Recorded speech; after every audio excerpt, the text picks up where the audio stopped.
ugeze ku mupaka wa Rusizi ya mbere uhuza akarere ka Rusizi n'uyu murwa mukuru w'intara ya Kivu y'Epfo, ugaterera amaso ku ruhande rwa Kongo, urabona ko hari ikintu kigaragara cyahindutse. Nta mupolisi, nta musirikare uharangwa nk'uko byahoraga, yewe n'abakozi bashinzwe abinjira n'abasohoka bo ku ruhande rwa Kongo ntabo. Bikavugwa ko aba nabo bahunze guhera ku mugoroba w'uyu wa gatanu, ubwo abasirikare ba leta bazingaga utwabo bagahunga. Ku ruhande rw'u Rwanda ho haragaragara inzego z'igipolisi zicunga umutekano ndetse n'abakozi b'urwego rushinzwe abinjira n'abasohoka.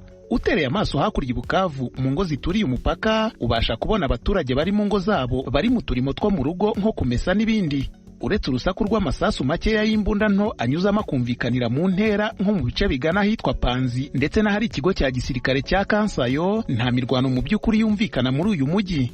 Umwe mu baturage boroba w'uyu wa gatandatu yatubwiye ko bifungiranye mu mazu gusa bategereje kureba aho ibintu bigana. Je suis toujours confiné chez moi, mais jusque là il y a toujours crépitement des balles réelles. Ubu ndacyifungiranye iwanjye, ariko kugeza n'ubu haragenda humvikana urusaku rw'amasasu mu bice bitandukanye by'umujyi. Mu by'ukuri biracyateye ubwoba. Kuri muhira no kujya kwihagarika hanze ubwabyo biteye ubwoba. Sinzi ngo ni bande barimo kurasa amasasu, niba se ari ingabo za leta ya Kongo cyangwa se ari aba M23. Icyakora mu itangazo izi nyeshyamba za M23 zasohoye ku gicamunsi cy'uyu wa gatandatu zirinze kwemeza niba arizo zigenzura Bukavu kugeza ubu. Iryo tangazo riravuga ko nyuma y'aho M23 ifatiye ikibuga cy'indege cya Kavumu, igisirikare cya leta FARDC n'abafatanya nacyo bahunze mu rujijo rwinshi bagata umujyi wa Bukavu bamaze kuwusahura no gukoramo andi mabi menshi. Izi nyeshyamba zirasaba abaturage gutuza, kuba maso no kwitoramo amatsinda agizwe n'abantu b'inyangamugayo babayobora. Zikabizeza ko zizabacungira umutekano mu gihe abasirikare ba leta bashaka kugaruka kubahungabanya. M23 kandi mu itangazo ryayo yasabye ingabo z'u Burundi gutaha ko nta mpamvu isobanura ukuba kwazo muri Repubulika ya Demokarasi ya Kongo.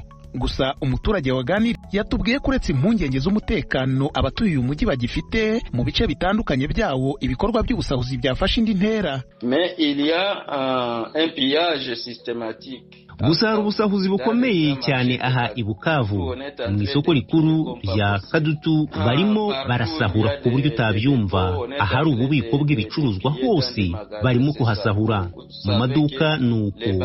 Ibisambo by'aha Bukavu nabyo byaboneyeho, bafunguye gereza barabarekura. Rero hari ibisambo byururiye kuko ibintu bibeze ngo bisahure abaturage. Ibintu byatangiye guhindura isura mu mujyi wa Bukavu guhera mu masaha abanziriza igicamunsi cyo kuri uyu wa gatanu, ubwo M23 yatangazaga ko yigaruriye ikibuga cy'indege cya Kavumu kiri mu birometero bitageze kuri 30 uvuye rwagati muri uyu mujyi. Mu mwanya muto ku mbuga nkoranyambaga hatangiye gusakara amashusho y'imodoka zipakiye abasirikare ba leta binjira mu mujyi wa Bukavu. Aha naho ariko biboneka ko batahatinze, ahubwo n'abari mu bigo bya gisirikare basohotsemo barahunga. Isoko z'ijwi rya Amerika zatubwiye ko bafashe umuhanda uca mu duce twa Nyangezi, Komo no gukomeza mu kibaya cya Rusizi ugana Uvira.